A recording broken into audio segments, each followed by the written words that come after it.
May isang bituin ay tinakda, sinabi sa isang propesiya.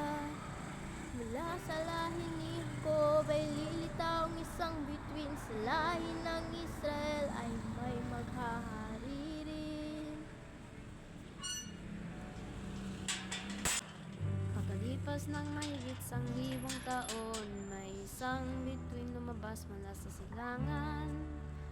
Ang bituin na sumisimbolo sa pagsilang ng haring tagapagligtas. Kaya mahalaga para sa ating Today is the day! Yes! Ng Pasko, sinasabit natin ang simbolo ng pagsilang ni Kristo. Buong gagalak ang puno ng pag-asa, ng parol ay hindi lang isang dekorasyon, ngunit isang deklarasyon na ang hari ng lahat ay sinilang na.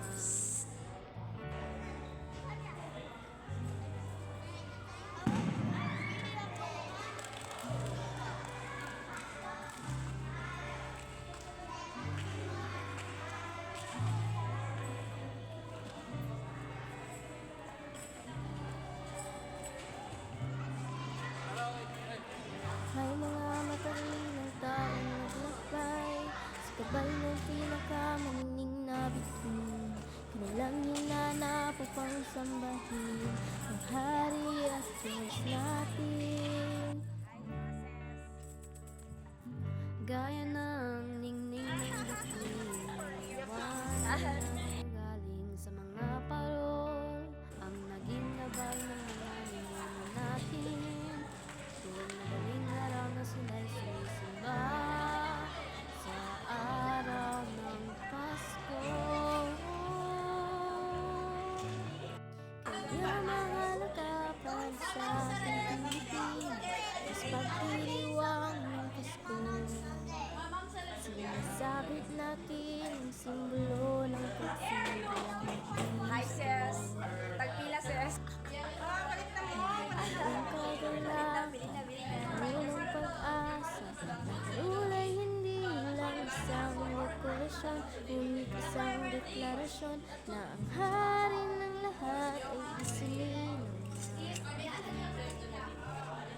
Ha, ha, ha, ha.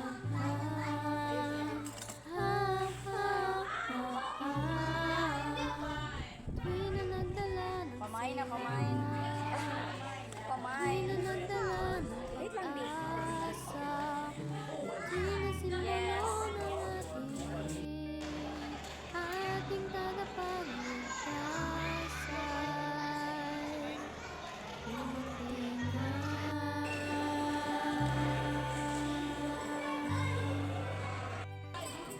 Yes, it does.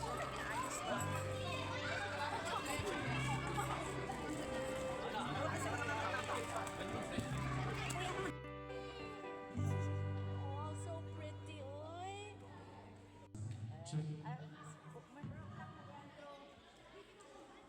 Diba? Ito si Mami Freddie. Oh, na makeup artist.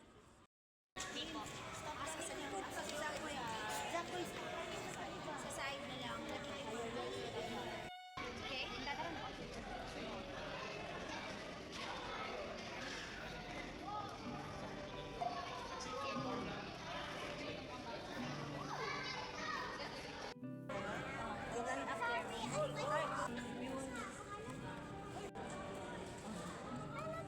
Georgie, don't. Where's Ella? I don't think she's done. May isang bituin ay tinakda, sinabi sa isang propesiya. Mula sa lahi ni Jacob ay lilitaw ang isang bituin, sa lahi ng Israel ay may maghahari rin. Pagkalipas ng mahigit 1,000 taon, may isang bituin lumabas mula sa silangan. Ang bituin na sumisimbolo sa pagsilang ng haring tagapagligtas. Kaya mahalaga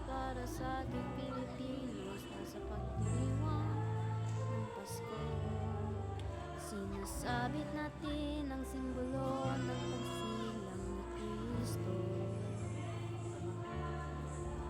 May buong kagalakan at puno ng pag-asa ng parola, hindi lang isang dekorasyon, ngunit isang deklarasyon ng hari ng lahat ay sinilang.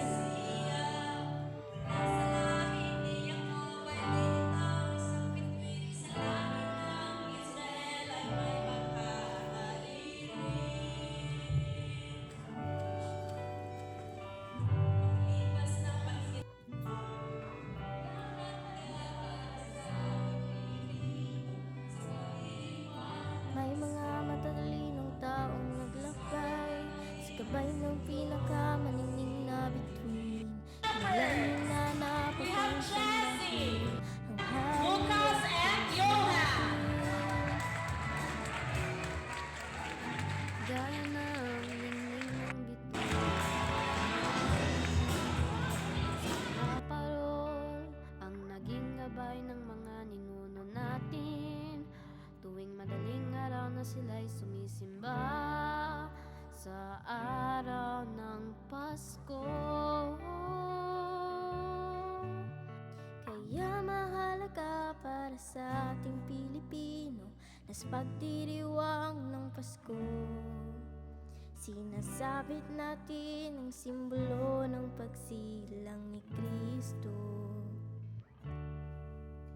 May buong kagalakan at puno ng pag-asa ng parulay, hindi lang isang dekorasyon, ngunit isang deklarasyon na ang hari ng lahat ay isinilang na.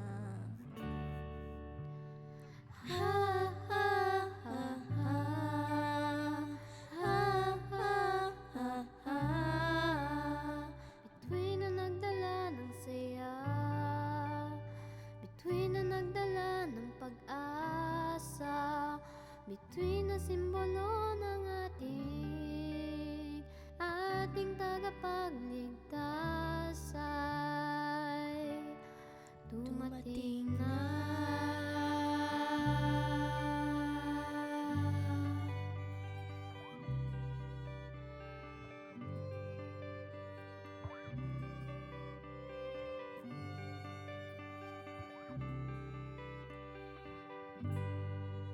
May isang bituin na itinakda, sinabi sa isang propesiya. Mula sa lahi ni Jacob ay lilitaw ang isang bituin, sa lahi ng Israel ay may maghahari rin. Pagkalipas ng mahigit 1,000 taon, may isang bituin lumabas mula sa silangan. Ang bituin na sumisimbolo sa pagsilang ng haring tagapagligtas. Kaya mahalaga para sa ating Pilipinos na sa pagdiriwang ng Pasko, sinasabit natin ang simbolo ng pagsilang ni Kristo. May buong kagalakan at puno ng pag-asa ng parola, hindi lang isang dekorasyon, ngunit isang deklarasyon ng hari ng lahat ay sinilang na.